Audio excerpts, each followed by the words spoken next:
근데 이번에 대법원이 판시를 한 내용은 뭐냐면 관세는 세금이고요. 그 다음에 헌법에 의해서 오직 의회만이 과세 권한을 지닌다라고 얘기를 하고 있습니다. 그리고 이제 행정부에서 뭐라고 얘기를 했느냐, 법에 수입을 규제할 수 있다라는 단어가 있다. 이게 과세의 근거가 된다라고 얘기를 했는데요. 대법원은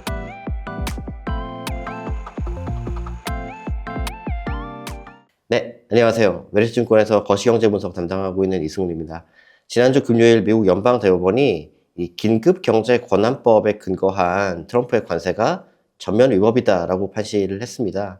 그래서 법률에 대한 해석부터 경제적 영향까지 오늘 종합적으로 좀 다뤄보는 그런 시간을 갖도록 하겠습니다. 대법원이 뭐라고 판결을 했느냐, 이 내용을 먼저 좀 파악을 하는 게 중요할 텐데, 이 연방대법원은 이 긴급경제권한법에 근거한 트럼프 대통령의 과세가 전면적으로 위법이다라고 얘기를 했습니다. 이 긴급경제권한법이 뭐냐면 1977년에 제정된 법안인데요.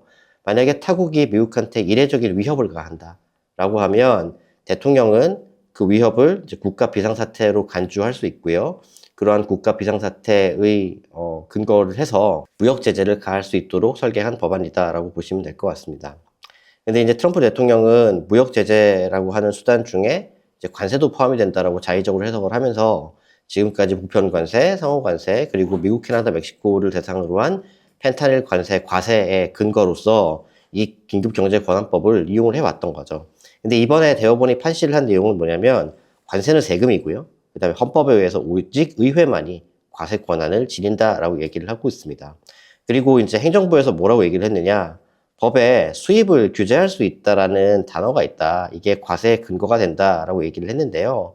대법원은 이 관세를 과세할 권한은 수조 달러 규모의 재정 및 경제적 영향을 수반하는 중대 문제의 원칙에 해당되기 때문에 이런 식의 권한을 의회가 위임할 때는 모호한 표현을 하지 않고 관세라는 구체적인 단어와 한계를 명확하게 제시한다라고 얘기를 하고 있습니다. 그래서 이 두 단어 가지고 트럼프가 자의적으로 관세를 걸 수 없고, 법이 사실상 관세와 관련된 문구를 담고 있어야 되는데 그 문구를 담고 있지 않기 때문에 수입 규제는 과세와 동일시될 수 없다라고 판시를 하고 있습니다. 근데 당연히 행정부가 가만히 있지 않았겠죠. 이 과세가 정당하다라는 여러 가지 주장들을 심리 과정에서 펼쳤는데, 이거에 대해서도 법원은 하나같이 다 반박을 하면서 이 IEPA, 긴급경제권한법에 근거한 이 관세는 이제 무효화가 되었다라고 보시면 될 것 같습니다. 그럼 이제 앞으로 어떻게 될까요? 이게 위법 조세이기 때문에 앞으로 이 IEPA에 기반한 관세는 거둘 수가 없고요.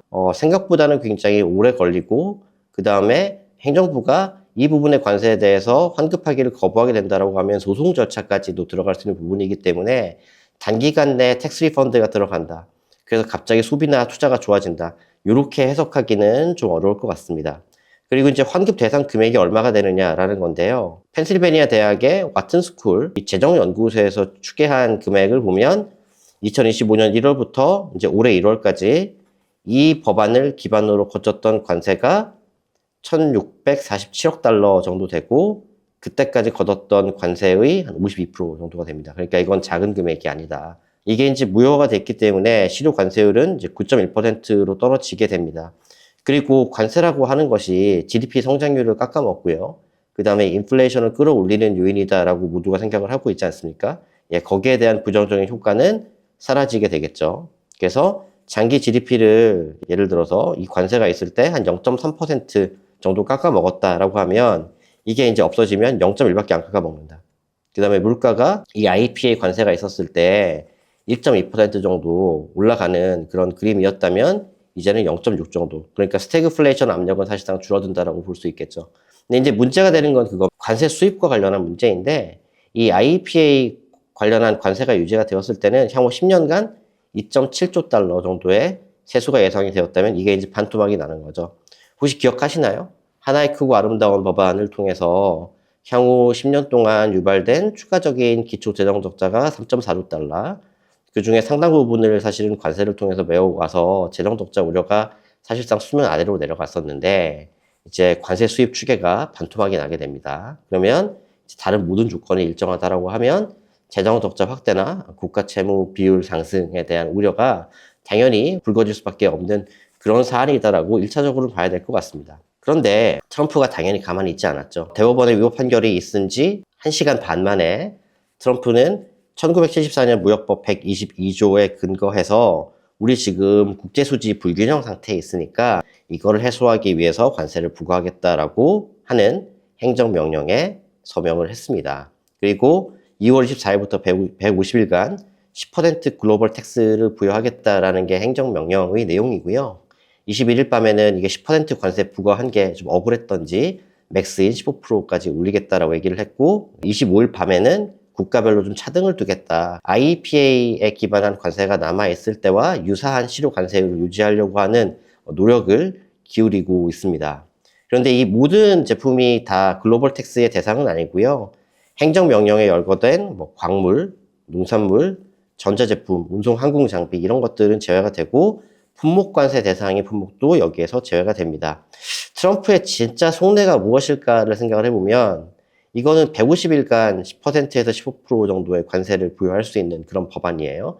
그래서 5개월 동안 시간을 벌고 결과적으로는 무역법 301조, 무역확장법 232조 대상의 확대를 통해서 실효 관세율을 현행 수준에서 계속적으로 유지하고자 하는 그런 포석이 밑에 깔려있다고 보고 있고요. 5개월 동안 글로벌 텍스를 부여한 것은 사실상 시간 벌기다라고 생각을 하고 있습니다. 왜 시간 벌기일까요? 이 법은 국제수지 적자를 즉각 해소하기 위한 수입 억제의 목적에 있습니다. 뭐냐면 지금 미국은 경상수지 적자예요. 하지만 자본수지는 흑자거든요.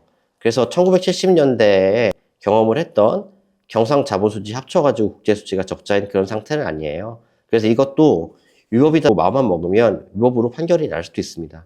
의회가 5개월 뒤에 이 법을 계속적으로 적용을 해가면서 관세를 과세할지에 대해서 연장 여부를 판단을 해주거든요. 당연히 의회가 예스를 할 가능성이 제한적이다라고 봐야 될 겁니다. 결과적으로는 301조나 232조를 활용할 때까지의 시간을 버는 개념이다라고 저는 생각을 하고 있습니다. 그런데 이제 시장 반응이 제한적이었던 이유가 뭐냐? 결과적으로 이 122조가 들어옴으로 인해서 IEPA가 존치했을 때의 관세율과 굉장히 유사한 수준이라는 거죠. 이거는 122조 15%를 약간의 예외를 두고 발효를 했을 때 20%라는 얘기고요. 지금은 이제 10%가 베이스라인이기 때문에 얼추 이 IEPA가 존치했을 때 관세율과 유사하겠죠. 이게 만약에 없었다라고 무슨 일이 벌어질까요? 제가 아까 말씀을 드렸던 것처럼 재정적자 확대, 그 다음에 국가채무 비율 상승에 대한 우려가 굉장히 크게 불거졌겠죠. 그래서 대법원 판결이 났을 때 미국 장기금리가 솟구쳤다가 122조 관세를 발표하면서 조금씩 오름폭을 낮췄던 것이 사실은 실효 관세율이 IEPA가 있으나 없으나 얼추 비슷하다라는 시장의 인식이 사실은 반영이 되었기 때문이다라고 생각을 하고 있습니다. 근데 이제 301조를 적용을 할 때는 미국 무역대표부가 조사를 해야 되고요. 그 다음에 이 국가에 대해서 이만큼의 관세를 걸었을 때 수혜를 보는 기업들도 있을 거고 다치는 기업들도 있을 거잖아요. 그런 기업들을 불러가지고 청문회도 하고 그 다음에 이제 과세 대상인 국가의 대사 이런 사람들을 소환해가지고 실제로 이제 의견을 청취하는 그런 복잡한 과정들을 거치게 됩니다. 글로벌 텍스 10%를 일괄적으로 모든 국가에 부여한 거에 비해서는 프로세스가 굉장히 복잡하기 때문에 122조가 일몰된다고 해서 301조가 이걸 완벽하게 대체할 거다라고 보기는 사실은 어렵겠죠. 그래서 7월 하순 이후에는 실효 관세율이 점차적으로 낮아진다라고 봐야 될 것 같고요.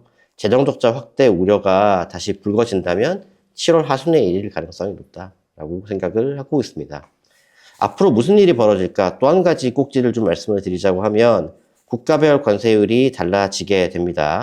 우리나라 같은 경우에는 이제 122조 기반한 관세율이 15%로 상향 조정된다라고 하면 기존이랑 효과가 같습니다. 그리고 15%로 트레이드 딜을 맺었던 EU, 일본, 대만도 마찬가지죠. 근데 수혜를 보는 국가가 누구일까? 브라질이나 아니면 중국처럼 15%에 비해서 관세율이 높았던 국가들, 이 국가들은 수혜를 받을 것이고 호주나 영국과 같이 미국이 무역 흑자를 보고 있어서 10% 관세만 매겼던 국가들의 대상 관세율은 올라갈 여지가 있습니다. 그래서 관세율이 높은 국가에서 관세율이 낮은 국가의 수입품을 썼던 수입 대체 효과라는 부분들이 조금 재편될 가능성이 있다는 게 첫 번째 시사점일 수 있고요. 두 번째는 오른쪽 그림에서 보시는 것처럼 무역확장법 232조를 당연히 확장 적용을 할 것이라고 할 텐데 지금 보면 의약품부터 드론 및 부품, 풍력 터빈, 의료기기, 산업기기에 이르기까지 232조를 걸 수 있는지에 대한 검토가 지금 들어가 있는 상태입니다. 그래서 올해 중에 분명히 확장 적용이 이루어질 수 있을 거라고 보고 있는데 이거는 품목별 관세이기 때문에 실효 관세율에 미치는 영향은 비교적 제한적이다라고 생각을 하고 있습니다. 전반적인 이제 경제 영향으로 들어와서 생각을 해보면 관세는 인플레를 키우는 요인이고 그 다음에 성장과 노동시장에 부정적인 영향을 미친다라고 제가 여러 차례 말씀을 드려왔습니다. 향후 한 5, 6개월 정도의 시기에서 놓고 보면 사실은 그림은 크게 달라지지는 않을 것 같아요. 일단 실효 관세율이 향후 5개월 동안은 15% 이상 수준을 유지할 가능성이 크기 때문에 올해 상반기 인플레 압력도 저는 여전히 유효하다라고 보고 있습니다. 여기 이제 좌측 상단에 있는 그림을 보시면 ISM 제조업 지수 밑에 있는 공급자 배송 시간이라는 통계인데 물건을 주문한 이후에 완성품을 인도할 때까지 걸리는 시간이거든요. 근데 이게 지금 위쪽에 가 있습니다. 그리고 핵심 재화 물가는 여기에 한 1년 정도 시차를 두고 움직이는 경향이 있어 왔어요. 이 궤적을 그대로 따라간다고 하더라도 2분기에 재화 물가 상승세는 이미 두드러지고 있지만 조금 더 두드러질 가능성이 있다라고 생각을 해야 될 것 같고요. 그 다음에 의료비와 같은 물가 경직성 때문에 주거비를 제외한 핵심 서비스 물가도 PCE 물가 같은 경우에는 지금 잘 버티고 있습니다. 그래서 이게 버티는 가운데서 재화 물가 압력이 추가적으로 부상을 한다라고 하면 올해 1분기, 2분기 코어 PCE 물가 상승률은 우리가 작년 3분기, 4분기에 경험했던 거에 비해서는 조금 높겠죠. 그래서 인플레 텐션이 상반기까지는 유효할 수 있다라는 전망을 해야 될 것 같고요. 두 번째는 노동시장입니다. 노동시장은 취약성이 소멸되었다라고 보기 어려울 것 같아요.